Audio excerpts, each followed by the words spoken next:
Megan is going to now speak about her parents and their creative life, and Megan herself is an extraordinarily creative young woman who is a painter, a sculptor, and a writer. This presentation will be something that she has written about her parents, and she tells me that she's got a couple of more books in the works. So with no further ado, let me introduce Megan Rice. Do you remember that story when you borrowed the five? Yes, I do. You do? Yeah, that's great. Oh. So that's off. Hello, everybody. I'm very happy that you're all here, and I hope I can bring you what I brought. About 3 years ago, I decided to put a book together about my parents and Black Mountain College, because I realized that I had so many stories in my head that I remembered from them talking, and that if I didn't write them down, they were going to disappear. So tonight I'd like to read you excerpts from the book and show the images that are in the book. And at a certain point, my sister Caitlin is going to come up and read two poems, one by father and one by mother. And this book is called Black Mountain College, My Creation Myth. My parents, Jack and Barbara Rice, and Uncle Dan Rice studied at Black Mountain College. Throughout my childhood, a memory of being at the dinner table with my siblings, mother and daddy, and their grown-up guests. Above our heads, the conversation was invariably Black Mountain this, Black Mountain that, and the names flew. As kids, we weren't sure what any of it meant, but there was clearly great excitement associated with the stories. Oh.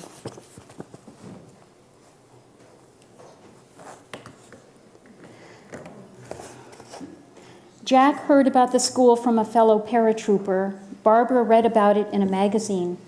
In 1948, armed with the GI Bill, they drove from California to North Carolina.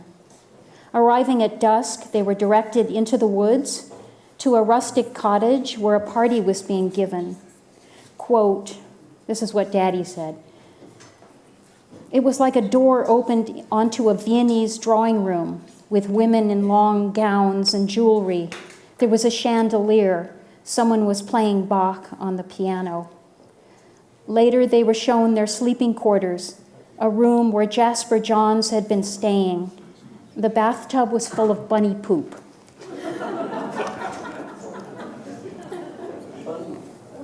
Bunny.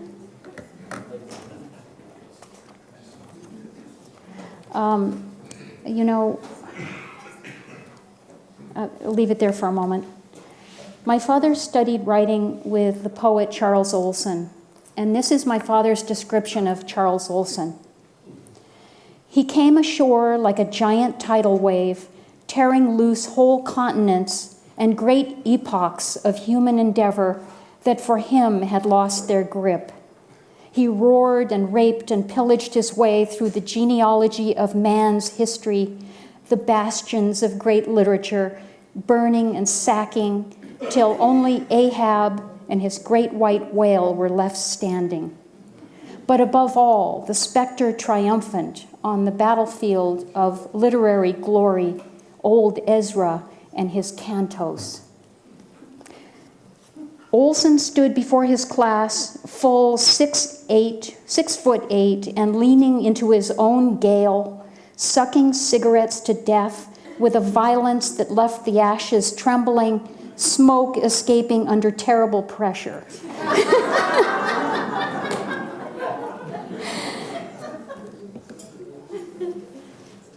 Oh.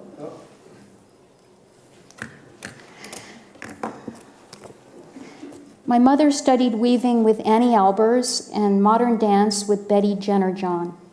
From some of the textiles she wove, Mother made long swatches to use in dance performances. One of the lectures she attended was given by visiting scholar Marie von Franz. That encounter sparked Mother's lifelong fascination for Jungian psychology, dreams, and the shadow.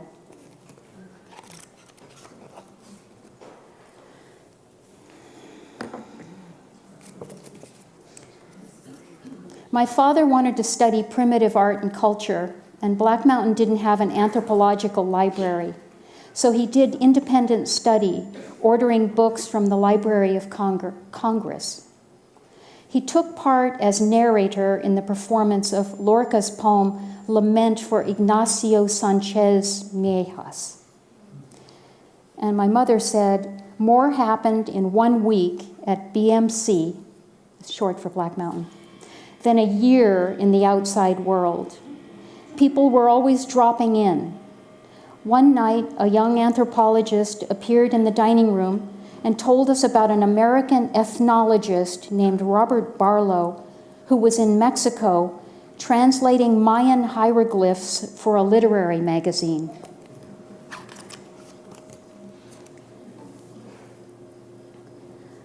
I'm sorry.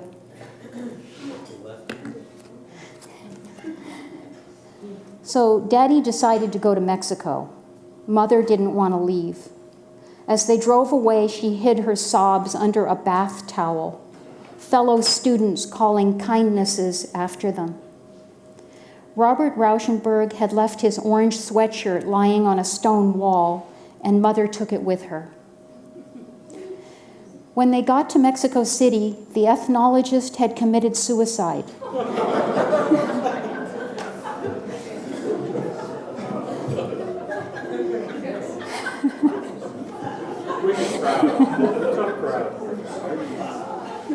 They took disappointing classes at the City College, and I was born a Mexican.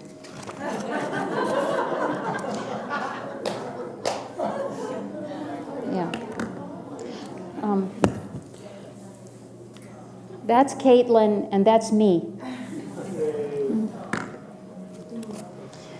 In 1952, we went back to Black Mountain. Mother was pregnant. I peed on the floor during Merce Cunningham's dance class. In her 10th month, Mother drank castor oil and gave birth to my sister Caitlin at the Asheville Hospital. Daddy climbed to the top of the mountain behind the school and found an abandoned home site with apple trees. He filled a gunny sack with the fruit and brought it to the studies building to share. This is a quote by Mother. The food in the dining hall wasn't good.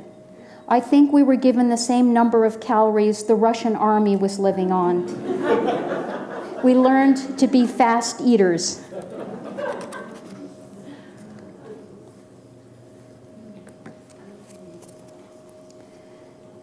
This is a drawing by a fellow artist student at Black Mountain, Donald Alter. My father led the work party on campus. There were fights, whether to do new construction or repair the existing structures, but no funds were allocated for either. Nick Cernovich said, "Jack Rice walks like a son of a bitch." Daddy and fellow student Don came up with a business plan to support the school, designed low-cost housing for the poor in Asheville. But their only successful venture was the time they constructed a crate and shipped a Cocker Spaniel to the Bronx.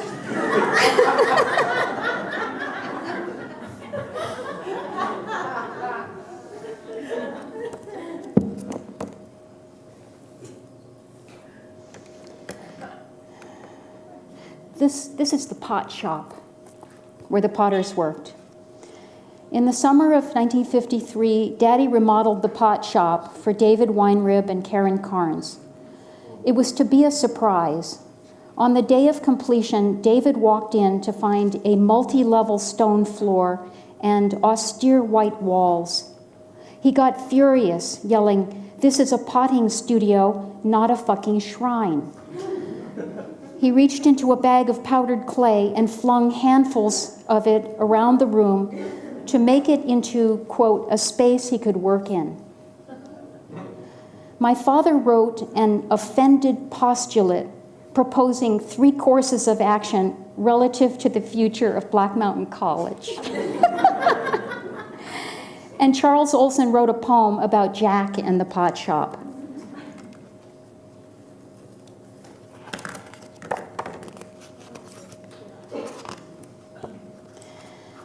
My parents' GI Bill ran out when I was 2.5. We had to leave Black Mountain and return to family in Los Angeles. Without a degree, the only work my father found was as a termite inspector and soda jerk. My sister Anthea was born to, quote, cheer us up.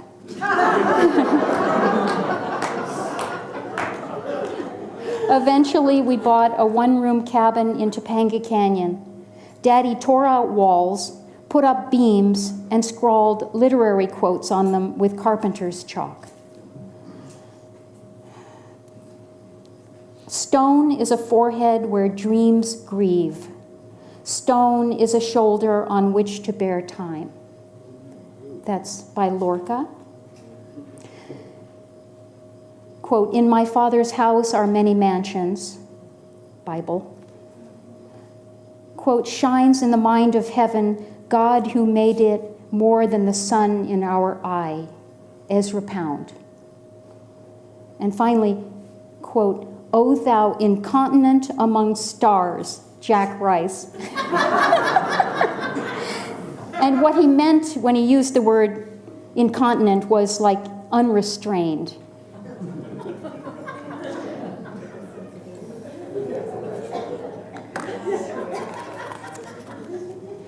Daddy drank, raged about the collective, and got a contractor's license. To support the family, he turned to stonemasonry because it was the closest thing to sculpture.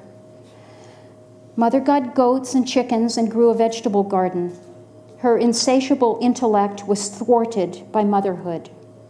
She hiked and wrote poetry and sought esoteric medical treatments. My siblings and I didn't have decent clothes, but we did have paint and clay.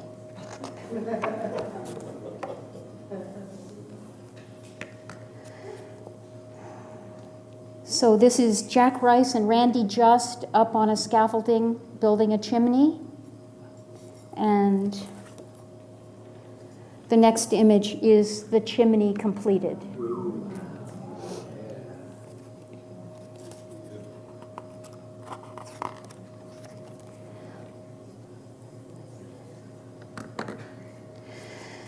My Uncle Dan Rice wore his jeans rolled up at the ankle and played the trumpet. In 1946, he went to Black Mountain to study music, but ended up in color with Joseph Albers. Then Dan moved to New York, studied with Franz Klein, and identified himself as a second-generation abstract expressionist. When I was 8, he took me to an art museum. He stood looking at one painting for such a long time, as if it was a holy thing. Dan said, "It's the grind against oneself that makes an artist, not talent and all that."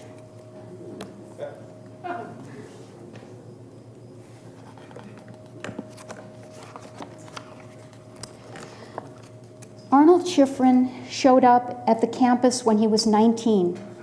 One night he helped Joseph Albers put a fire out in the photo lab, but the two men had nothing else in common. It seemed Arnold's teachers were on the inside, so his stay at the school was brief. When my parents moved to Topanga Canyon, Arnold and his wife Anne soon followed.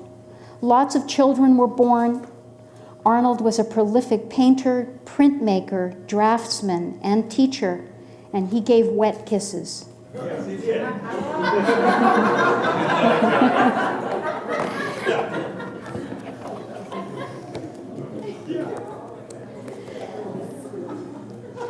Peter Volkos came to the college for the summer program in 1953. Years later, he wound up teaching ceramics in Los Angeles. I recall a day, maybe I was 11, my parents put on their vests and tights and went to visit Peter's studio. They came home joyous, carrying the football pot. It stood for decades on a top shelf in our living room. In the big earthquake of 1993, it flew and broke. The insurance company awarded fair compensation for its value, $17,000.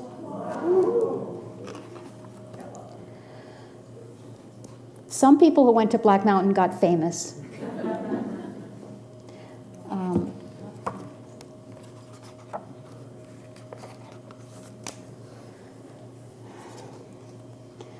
Black Mountain College left its ink on my parents. They expected large things of themselves, and it drove them. In hopes of forming a similar community, they bought land in Canada, but it never came together. Owing to the legacy of experimental education, they sent me and my sisters to a few small, doomed private schools. Summerhill West, where we got to swear and ride horses. And Topanga Free School for trigonometry and pot.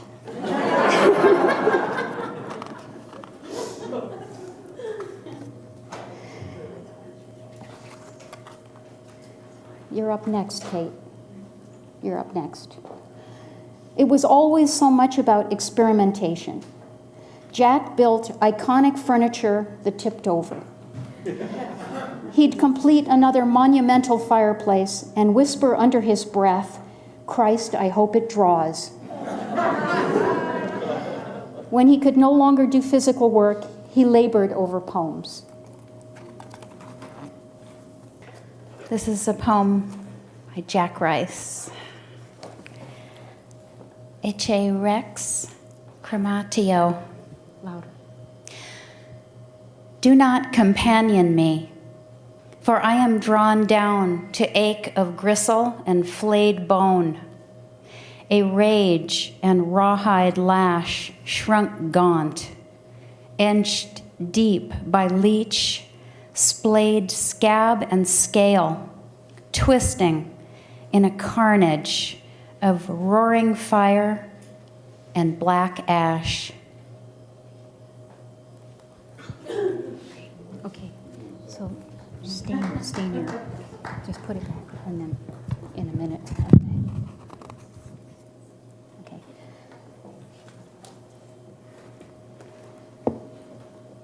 Barbara was interviewed on the radio about her experience at Black Mountain. She said it was a radical, wild place.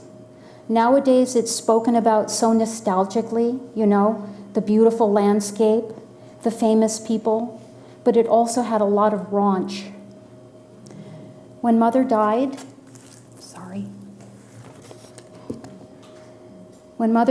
she left a huge stack of unpublished poems. When no one was looking, I went back to Black Mountain College and put a handful of Daddy's ashes in the hearth of Quiet House and sprinkled Mother in Lake Eden.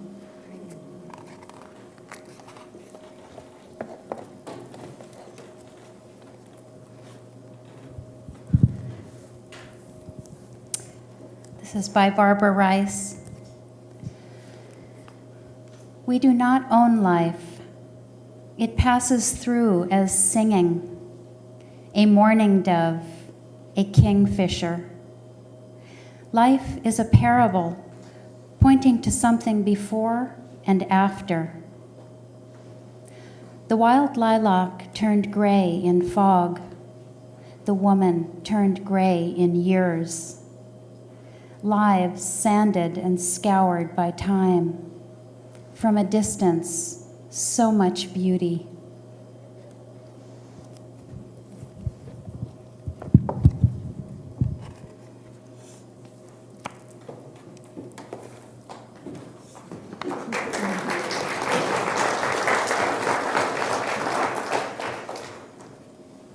Oh, I wanted to say that this garment, Mother wove that cloth at Black Mountain, and then when she went to Mexico, she took the cloth with her and had it made into that dress, or whatever it is.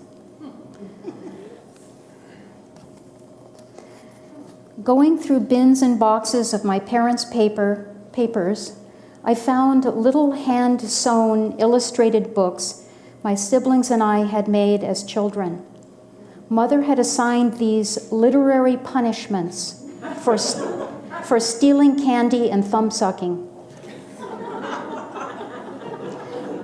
I also found buried treasure from the Black Mountain days, letters, photographs, poems, and a shining little Christmas card collage commemorating the pot shop.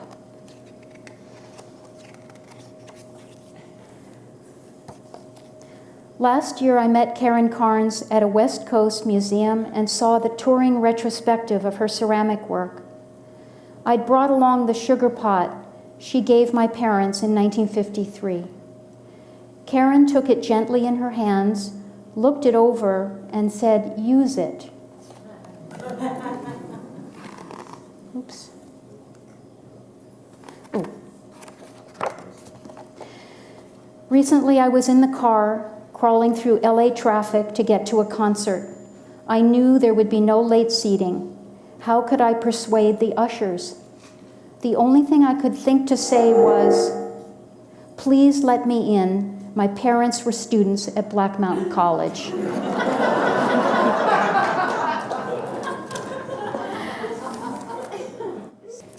Thank you all so much for coming tonight. And I want to thank everyone who helped me with this effort. And I want to thank Eric Dugdale, who I went to elementary school with in the 50s and the 60s, and we hadn't seen each other in 50 years. He helped me. And I'd like to say that I am trying to compile a list of people who do own Jack Rice stonework, fireplaces, with the hopes that we can get them photographed and maybe make a coffee table book. And so if you do have some stonework, and I don't know that you do, I have a piece of paper and a pen. If you were willing to give me your contact information, that would be so appreciated. And so I just want to thank everybody and Topanga Canyon and I guess, and I have a few books on hand to sell, and also I can take orders if anyone wants to buy the book. So thank you very much.